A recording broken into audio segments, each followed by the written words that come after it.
we haven't in their wiles. If it's thinking in your inner head, braggarts in the step, you've never smelt the tangle of the isles. It's by Shiel water the track is to the west, by Ailort and by Moor to the sea. The cool cresses I'm thinking of a plot, and bragging for a wink on Mother Knee. Sure by Tummel and Loch Rannoch and Loch Ailort I will go, by heather tracks we haven't in their wiles.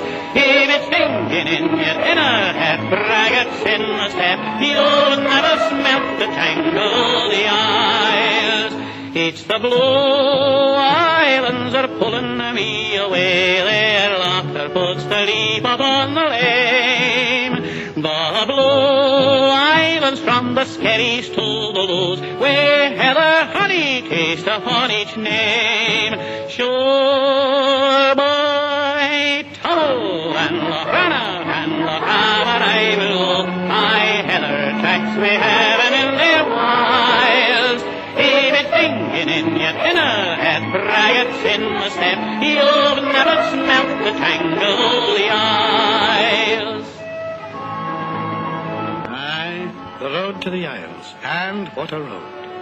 A road of song, romance and beauty, the very foundation, as it were, of the character of the Highlander. Tough, craggy, but in essence kindly. Let us start our pilgrimage from Pitlochery, the gateway to the western Highlands, where the river Tummel cascades down the falls to the southwest of the town. Not, let it be said, in quite the way that it used to, for this is the heart of Scotland's greatest hydroelectric undertaking, the Tummel Garry scheme. The charm of the lochs and rivers has been altered. Indeed, Loch Fascally is man-made, and Loch Tummel itself has been doubled in length since the words of the song were written. Powerstations line the route, mercifully blending into the scenery and not marring that first breathless glimpse of the road, Queen's View, with Schiehallion brooding in the distance. Aye. Sure by Tummel and Loch Rannoch and Loch Ailort I will go, by heather tracks we haven't in their wiles. If it's thinking in your inner head, braggarts in my step, I step I weigh my crummock to the Isles. At the end of Loch Tummel, the old bridge, built by General Wade's men as part of his great system of military roads to make it easier to subdue the clans, is now joined by another, built over 200 years later to carry modern traffic to the hydroelectric scheme.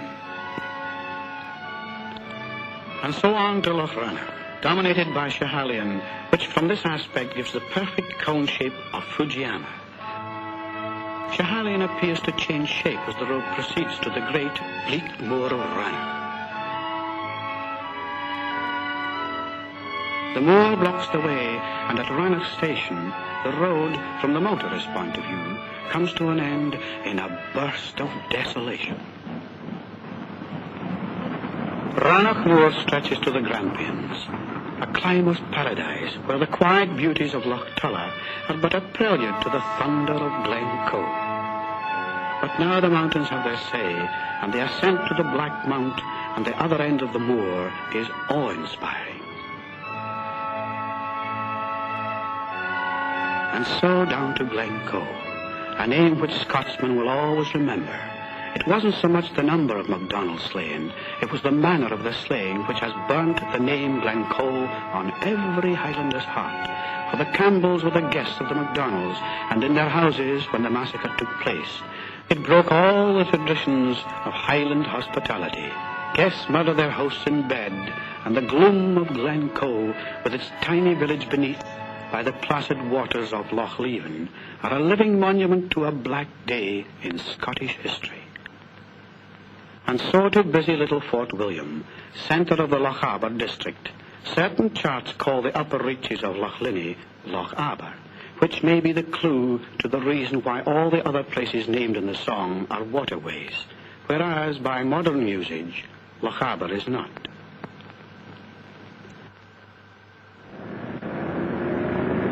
Fort William is the site of one of a chain of forts built by the English during the constant strife with the clans. And as we go further northwest, we find Scottish music and Scottish culture more and more reverenced.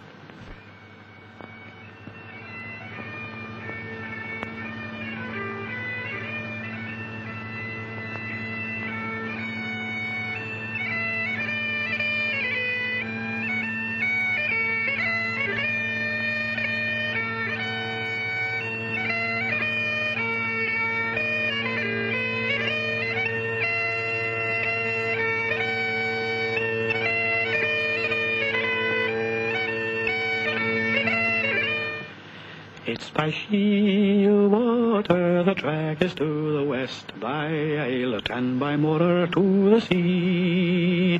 The cool cresses I'm thinking of at Loch, and bragging for a wink on Mother Knee.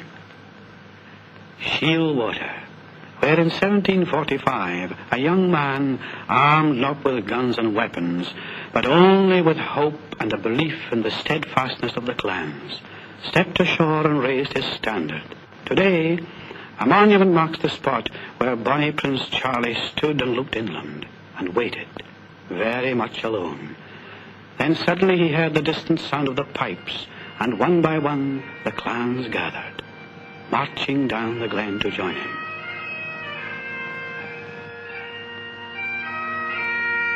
This place has an atmosphere such as only the Highlands can give, the scene of perhaps the last really romantic phase of British history. And so the road unfolds with scenes of beauty, grandeur and loveliness. Here is Loch Ailort.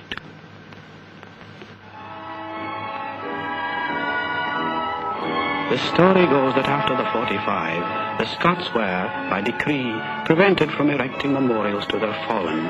So instead, they planted trees on the little islands of the Lochs.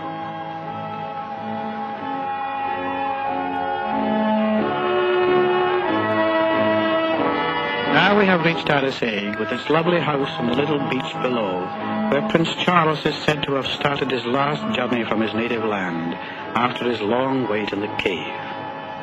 And so, by Moor to the sea, the gleaming white sands of Moor spread before the traveller like a glittering carpet, and nearby are the famous falls.